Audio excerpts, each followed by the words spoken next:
In this video, we will be taking up cardiac cycle and cardiac output, right. So, the conventional diagram, Wiggers diagram will be used to speak up few topics of cardiac cycle that we left in pressure volume loop doctors. So, this one picture tells you whole lot of information. Out of all, I want you to pay close attention on ventricular pressures, right. Now, if you consider during systole, look at the blue line. Ventricular pressure rises very sharply. Ventricular pressure rises very sharply during systole and it becomes normal at the end of systole and the beginning of diastole doctors. If you consider during systole, during systole, ventricular pressures, okay, ventricular pressure approximates ventricular pressure approximates aortic pressure. See, both these pressures goes hand in hand, okay. Ventricular pressure approximates aortic pressure during systole. On the opposite way, when you consider during diastolic phase, okay, see the ventricular pressure more or less runs in synchrony with atrial pressure, okay. So, during diastole, ventricular pressure ventricular pressure approximates with atrial pressures. Ventricular pressure approximates with atrial pressure, doctor. Okay. Now, we very closely looking at ECGs and heart sounds. ECGs and heart sounds. Okay. So let me simplify the diagram here. ECG and heart sounds, doctors. So we'll take up ECG first.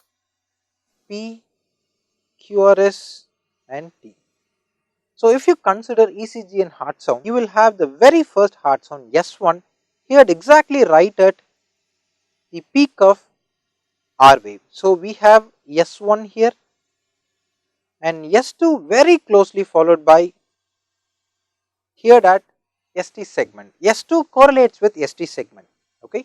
Now S1 and S2 are high frequency sounds, so I've written it in a denser way. Now coming to S3. S3 happens right over, okay. S3 happens right over T wave. It's a minimally frequency, it's a less frequency sound. And S4 happens right over P wave, a minimally frequency sound happening right over P wave, doctors. S4.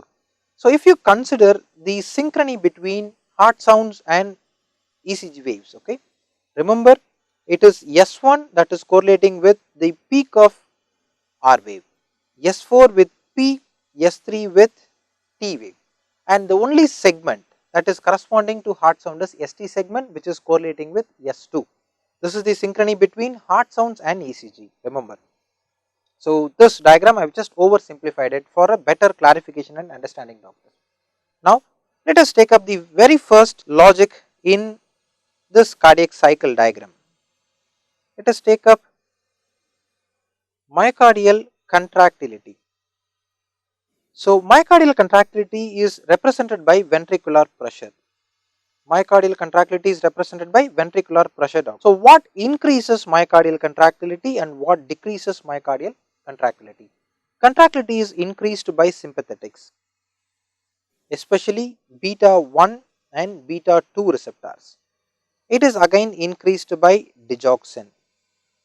We saw digoxin, remember, blocking sodium potassium ATPase, thereby increasing intracellular sodium concentration.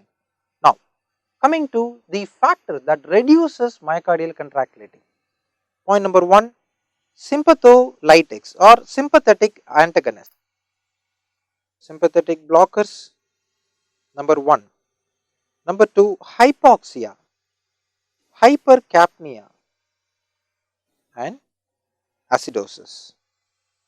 Hypoxia, hypercapnia and acidosis, all 4 factors reduces contractility, doctors. Remember, it is increased by sympathetics, it is decreased by 3 significant factors. Number 1, hypoxia, hypercapnia and acidosis. Coming to end diastolic volume, we saw this, remember, end diastolic volume, which is also called as preload.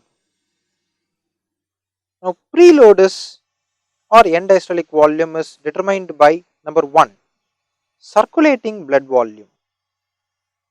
Circulating blood volume. Number 2, venous tone, doctors. This is very, very, very important. Venous tone, right? Veins are vessels which has got very small amount of smooth muscles in it, and these smooth muscles of veins are innervated by alpha 1 receptors, right? With sympathetic activation, alpha 1 receptor enhances venoconstriction. When veins are getting constricted, what happens to venous tone? Venous tone increases. With increasing venous tone, blood will be gushed into right atrium. Okay, so with venoconstriction and increasing venous tone, right atrial filling will be augmented, thereby increasing end diastolic volume, increasing preload. So venous tone is directly proportional to preload. More the venous tone, more the preload, which is why venodilators, okay, which is why venodilator like nitroglycerin, venodilators reduces preload. Venodilators reduces preload, doctors. Okay, end diastolic volume, also called as preload, is dependent on two factors. Number 1, circulating blood volume. Number 2, venous tone. Very, very, very critical. It is venous tone, doctors. Very important. And the third parameter we are going to see is afterload, guys. So what is afterload? As we saw in the pathophysiology of heart failure, afterload is nothing but mean arterial pressure. Here, this aortic pressure is what is called as afterload, mean arterial pressure, right guys? With increasing afterload, there will be corresponding decrease in cardiac contractility. So afterload is inversely proportional to cardiac contractility, right? Point number 2. Point number 3, with increasing pressure, what happens is there will be a tremendous increase in wall stress. Myocardial, or ventricular wall stress is directly proportional to pressure generated by the ventricle and radius of the ventricle, and it is inversely proportional to 2 into wall thickness. 2 into wall thickness. This is called as Laplace law. Doctors. So wherever and whenever there happens to be increase in pressure overload, hypertension, severe systemic hypertension, there will be tremendous pressure overload. So there will be greater wall stress. In order to compensate the greater wall stress, how to bring down the wall stress? By increasing wall thickness. As wall thickness gets increased, automatically stress becomes reduced. Okay, which is exactly why left ventricle compensates. Left ventricle compensates for increased pressure overload, or in another way, increased mean arterial pressure. How does it compensate? By increasing wall thickness.